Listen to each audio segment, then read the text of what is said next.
और दौसा से बड़ी खबर, 32 घंटों से जिंदगी की जंग लड़ रहा आर्यन को निकालने की कोशिशें जारी है। काली खाड़ गांव में बोरवेल में यह बच्चा फंसा हुआ है।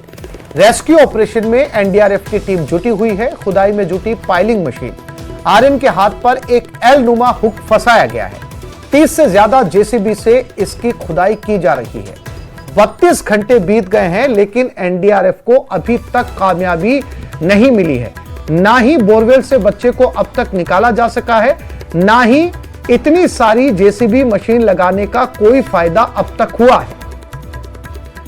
32 घंटे से यह बच्चा इस बोरवेल के अंदर फंसा हुआ है। बताया जा रहा है 30 से ज्यादा जेसीबी यहां पर लगाई गई है, लेकिन अब तक एनडीआरएफ या रेस्क्यू टीम इस बच्चे तक नहीं पहुंच पाई है।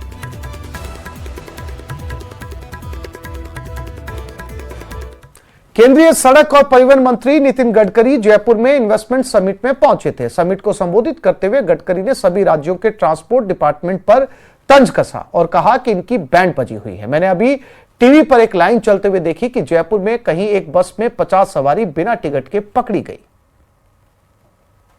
बस आपने देखी, अभी बैठा था, अब अन्यथा मत लीजिए, मैं केवल वो पढ़ा हुआ बता रहा हूँ, मुझे मालूम नहीं। कोई तो भी टीवी पर लाइन आई कि जयपुर में कोई तो भी बस पकड़ी गई जिसमें 50 लोग विदाउट टिकट पकड़े गए।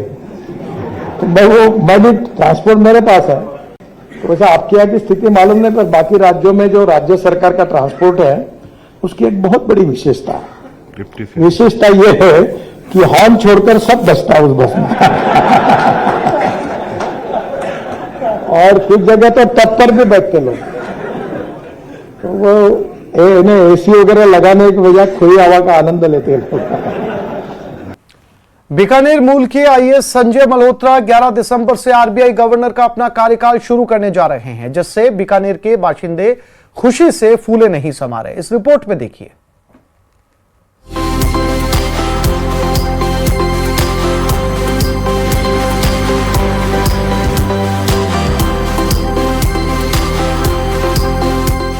कामयाबी ऐसी हो कि पुरानी पत्रिकाएं निकाली जाने लगे, साथ गुजारे गए लम्हे आंखों में उतर आए।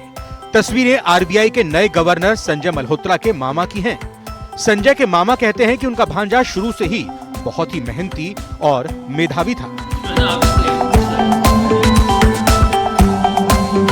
वैसे तो वो शुरू से ही बहुत इंटेलिजेंट है, और लेकिन ये एक उपलब्धि अपने आप में बहुत बड़ी उपलब्धि है, और इसके लिए हम ईश्वर को धन्यवाद देते हैं। और साथ में ये उसकी खुद की मेहनत का फल है, क्योंकि वो अपने आप में बहुत ही एक सिंसियर, हार्ड वर्कर और ऑनेस्ट जो है वो। आईआईटी में टॉपर रह चुके संजय मल्होत्रा की पढ़ाई लिखाई बीकानेर के इसी केंद्रीय विद्यालय में हुई है। इसके बाद आईएएस में सिलेक्ट होने के बाद उनकी पहली पोस्टिंग बीकानेर उत्तर में एसडीएम के तौर पर हुई।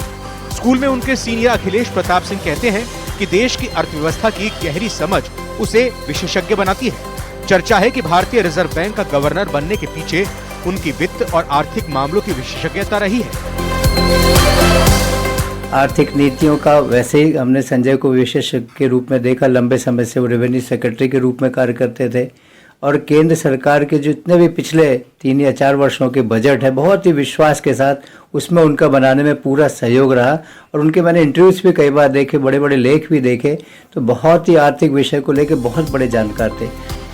संजय मल्होत्रा के स्कूली दिनों को याद करते हुए अखिलेश प्रताप सिंह न सिर्फ उनकी पढ़ाई लिखाई बल्कि फिजिकल फिटनेस को भी याद करते हैं। तो एक आउटस्टैंडिंग अलग फिजिक वाला लड़का था, जिसको कहते हैं ना बॉडी, एक एथलेटिक बॉडी उसकी थी, जैसे लगता था कोई बॉडी बिल्डिंग करने का उसका शौक था। वास्तव में वो, मैं उसको शाम को देखता था बीएसएफ कैंपस में, दौड़ा करता था 5-5, 6-6 किलोमीटर तक, और उसका नतीजा आया जब हमने हाउस कंपटीशन में देखा। मैं जैसे तिलक हाउस में था, वो टैगोर हाउस का था, तो जब 100 मीटर की स्प्रिंट रेस हुई तो 10 या 11 सेकंड में उस संजय ने उसको पूरा कर लिया। तब लगा कि पढ़ने के साथ साथ ये लड़का एक आउटस्टैंडिंग एथलीट भी है। अखिलेश प्रताप सिंह जैसी ही गर्व की अनुभूति संजय के पड़ोसी हिमांशु शर्मा को हो रही है। हाँ, व्यास कॉलोनी में मेरे पड़ोसी हैं, और इनके घर मेरा आना जाना भी था। इनकी मदर के साथ भी मेरे काफ़ी अच्छे संबंध थे। इनका जो मकान था वो भी मैंने सेल आउट किया था राजस्थान सरकार के पूर्व मंत्री जो है गोविंद राम जी मेघवाल, उनको दिया था। और आज मतलब बीकानेर के लिए बहुत गर्व की बात है कि बीकानेर का लाडला आज इस पद पे पहुंचा है। संजय मल्होत्रा का कार्यकाल ऐसे वक्त में शुरू हो रहा है जब इकोनॉमिक ग्रोथ में सुस्ती दिखाई दे रही है और इन्फ्लेशन फिर से सिर उठा रहा है। लेकिन बीकानेर के बाशिंदों को अपने लाल पर भरोसा है। वो पूरी तरह से आश्वस्त हैं कि संजय हर चुनौती का समाधान तलाशने में कामयाब रहेंगे।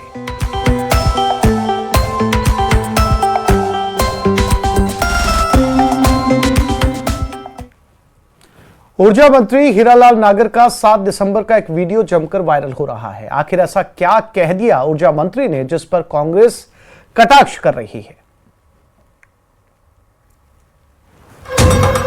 विकास से कोई चुनाव नहीं जीता है,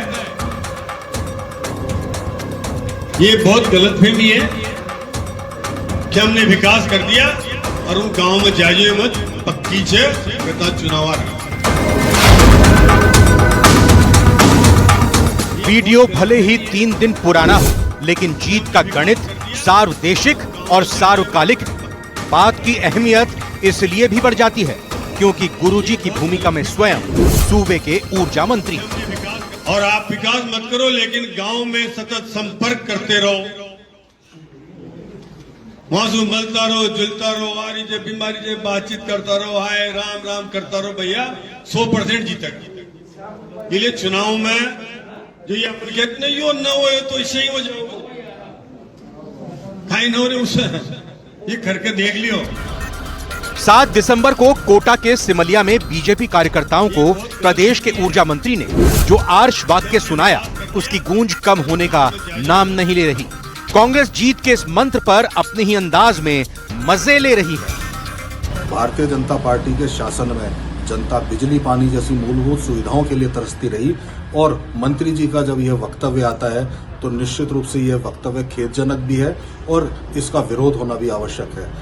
कांग्रेस पार्टी हमेशा से जो गरीब है, जो अंतिम पंक्ति में बैठा व्यक्ति है, उसके विकास की बात करती है और विकास के लिए कार्य करती है, लेकिन इस तरह के वक्तव्य निश्चित रूप से आम जनता में निराशा का संचार करते हैं।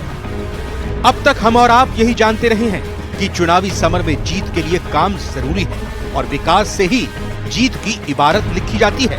लेकिन हीरालाल नागर हमारी समझ को दुरुस्त कर रहे हैं। विकास से कोई चुनाव नहीं जीता है,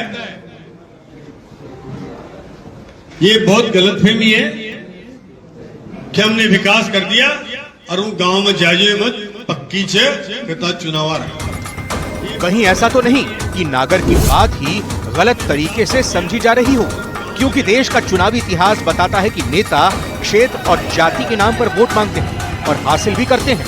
भले ही 2017 में देश की सबसे बड़ी अदालत ने धर्म, जाति, भाषा और समुदाय के नाम पर वोट मांगना गैर कानूनी करार दिया हो, लेकिन दुर्भाग्यपूर्ण तरीके से हमारा लोकतंत्र आज भी क्षेत्र और जाति की जकड़न से मुक्त नहीं हो पाया है। न्यूज़ 18 राजस्थान के लिए कोटा से हिमांशु मित्तल की रिपोर्ट।